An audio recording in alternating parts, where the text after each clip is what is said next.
अपना स्थान स्वयं बनाइए। प्रस्तुत कहानी में लेखक द्वारा बच्चों को कर्मठ और सदाचारी बनने की प्रेरणा दी गई है। प्रस्तुत कहानी डॉक्टर कन्हैयालाल मिश्र प्रभाकर जी द्वारा लिखी गई है। राजा ने मंत्री से कहा, मुझे एक आदमी की जरूरत है। तुम्हें कोई आदमी मिले तो लाना, परंतु आदमी अच्छा हो। काफी समय बाद मंत्री को एक आदमी मिला। युवक की नौकरी छुड़वाकर उन्नति का आश्वासन देकर राजा के सामने पेश किया। राजा अपनी बात भूल चुका था। मंत्री बोला, हुजूर, मैं इसे 1000 में से चुनकर लाया हूं। राजा बोला, हमारे पास तो इस समय कोई काम नहीं है, परंतु तुम कह रहे हो तो इसे अपने दफ्तर में चपरासी रख लेते हैं। वेतन 15 रुपए मिलेगा। मंत्री को बुरा लगा, पर उस युवक ने कहा, मेरे लिए सबसे बड़ा वेतन यह है, मुझे अपने राजा की सेवा करने का मौका मिलेगा।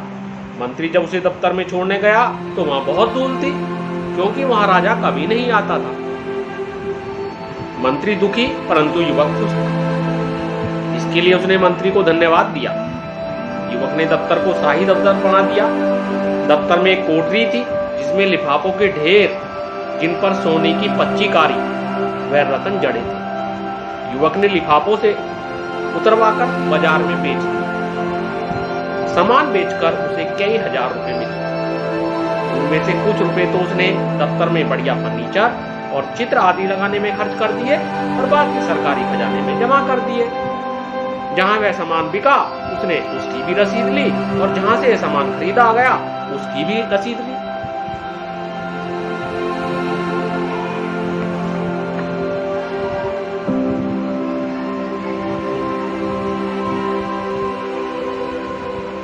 चुगलखोरों ने राजा से शिकायत की। राजा एक दिन गुस्से में दफ्तर गया और वहां का नजारा देखकर दंग रह गया और तेज आवाज में बोला, तुमने सजावट किसके रुपए से की है? राजा के रुपए से हुजूर, कहकर उसने राजा को रद्दी लिफाफों की कहानी सुनाई और खजांची से गवाही दिलवाई कि दफ्तर का सामान खरीदने के बाद बचा हुआ रुपया खजाने में जमा किया गया है। राजा खुश हो गए और युवक को राज्य का वित्त मंत्री बना दिया।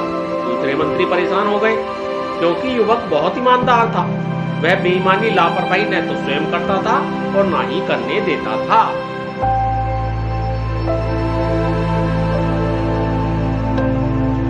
एक रात राजा ने 2 बजे सेनापति को कहा, सारे मंत्रियों को उठा कर लाओ, जो जिस हालत में है उसी में। 1 घंटे में सभी मंत्री महल में। राजा ने देखा कि 8 में से 7 मंत्री नशे में थे। वित्त मंत्री भी बनियान पहने एक चौकी पर बैठे दिए की रोशनी में कोई कागज देख रहे थे। तब राजा ने वित्त मंत्री से पूछा, जनाब, रात में 2 बजे किस कागज में उलझे थे?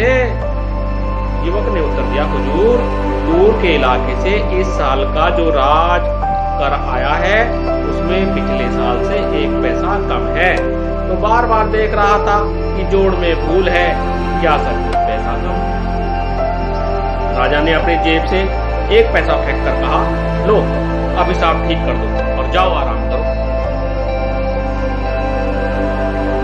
नम्रता के साथ पैसा वापस करते हुए कहा, हुजूर, पैसा तो मैं भी डाल सकता था, पर यदि पैसा कम है और उसके लिए पूछताछ न हुई तो इससे अफसरों में ढील और बेईमानी पैदा होगी। उसकी बात सुनकर राजा बहुत खुश हुए और उन्होंने उस युवक को राज्य का प्रधानमंत्री बना दिया।